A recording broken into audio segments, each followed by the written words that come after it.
Dobrý večer. Volám Adonis Sabo. A pochádzam z južného Slovenska, konkrétne z dediny Čenke. Pracujem v poľnohospodárskej branži, konkrétne na úseku G7. G7, to znie zaujímavo. Prečo G7?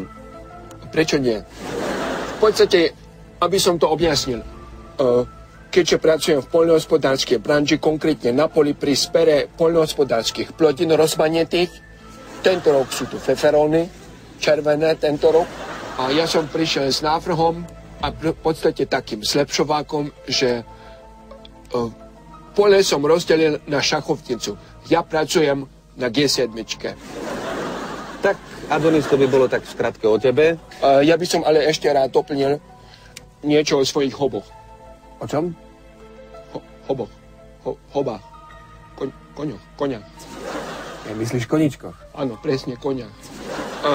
Aby ste mali celý ten môj portfóliovník plný, doplním, že rád zváram a zaváram. To je celé. Sme tu opäť s naším zaujímavým hosťom, ktorým nie je nikto iný ako Adonis Sabo. Adonis je zakladateľom hnutia Už sú tu. Toto hnutie sa zaoberá mimozemskými civilizáciami a paranormálnymi javmi. Adonis, nech sa páči, máš slovo. Áno, hnutie Už sú tu vzniklo na môj popud, pretože som bol pred niekoľkými rokmi násilne teleportovaný z hlavného námestia Komárno na neznámy kosmický koráb. Odtedy pevne verím a viem, že sú tu zelení.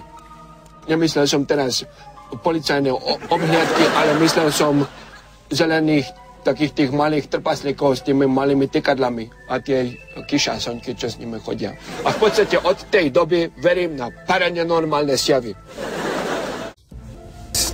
Ty si aj videl vesmírny koráb? Áno. Myslíš ako znútra? Áno. No tak nám to opíš, ako to tam vyzerá. V podstate to tam vyzerá takto. Normálna palubná doska, kormán, nejaké tie budíky, šaltpáka plus ručná a vpredu mali na spätnom zrkadle, si pamätám, taký zelený stromček. A strašne húčal motor, to si pamätám. No ja mám taký pocit, že si teraz práve opísal Škodovku 120 zvnútra. Je to možné? Moment. Áno. Aha, to som si pomýlil situáciu. Áno, to bolo u Šaniho v aute. To bolo po jednom šúre. Bol taký trochu namlátený. Som hľadal okienko v jeho aute a nenašiel som okienko.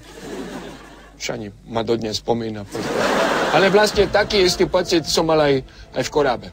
No, v podstate to je rovnaké, 1:2. Jak 1:2? Snad 1:1.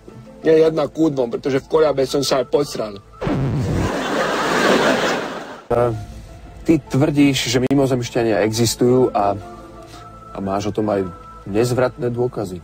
Áno, to je pravda. Ja som zdokumentoval svoj posledný kosmický let na korábe. O tejto situácii mám nezvratkový dôkaz, moderátor. Priniesol som ho sem k vám do štúdia a chcem vám a celému svetu prezentovať fotografiu, ktorá dokáže existenciu zelených. Konečne sa celý svet dozvie, ako to je. No, tak ja na tejto fotke naozaj nič nevidím konkrétne. Niekoľko škvrň, nedých, modrá. To je ten dôkaz, áno? Pochopiteľne, že nič nevidíš, máš to hore nohami. Ukáž to? Ani ja tam nič nevidím. Akože nevidíš. Toto je oko, hlava, krk, ústa, ruky, pohlavie. Fakt? Ale toto je pohlavie? Áno. A ako sa týmto rozmnožujú? O tom by som nerád diskutoval v tejto relácii. Citlivá téma. Dám komentár. Adonis, teda Dobre, máš také dobré vzťahy s mimozemskými civilizáciami. Mňa zaujíma, ako s nimi komunikuješ. Maďarsky. Ty mi chceš povedať, že mimozemšťania vedia maďarsky?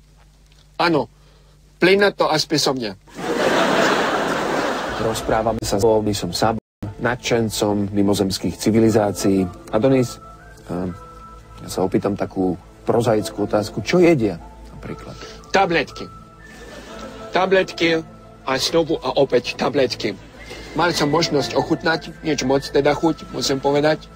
Niečo medzi rýbeznou, malinou a medvedím cesnakom, teda niečo má, ale zase výhoda tabletky bola, že ma týždeň preháňala. Takže tabletky. Áno, tabletky. Ešte musím povedať, že strašne im chutí náš Ibalín a náš Paralín. Ibalín 400 špeciálne, to im tam nosím na kufre, zatím sa idú úplne umlátiť, to musím povedať, a v podstate u nich to funguje ako tá malá modrá tabletka u nás, jak volá tá Niagara. Akurát som mal tu tiež česť potom pocítiť, ako to na nich pôsobí. Ale o tejto téme by som sa nerád ďalej diskutoval. Dobre, zmeníme tému. Čo napríklad naše potraviny? Chutia im? Poznajú nejaké? V podstate som taký misionár a doniesol som na ich planétu plánty paprikové, konkrétne feferóny zelené. Takže to som im doniesol. A plus Bibliu v maďarčine. Pekne ďakujeme nášmu dnešnému hostovi Adonisovi Sabovi za tieto nádherné rozprávky. Ďakujeme, Adonis, bolo to veľmi zábavné. Moment. Ak dovolíte, budem protestovať. Cítim trošku sarkazmu. Ale nie, to v žiadnom prípade. Takže vy mi stále neveríte. Veríme. V poriadku, som k tomu donútený, preto pristúpim k radikálnejšej veci. Nech sa páči. ZX5, kde rejde?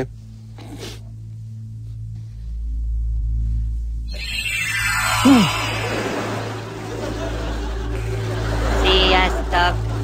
Hol van? Igen? Gyere már velem? Gyerünk haza!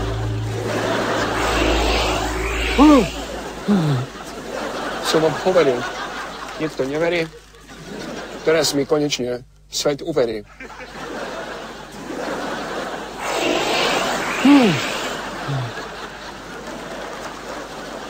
Videl si to?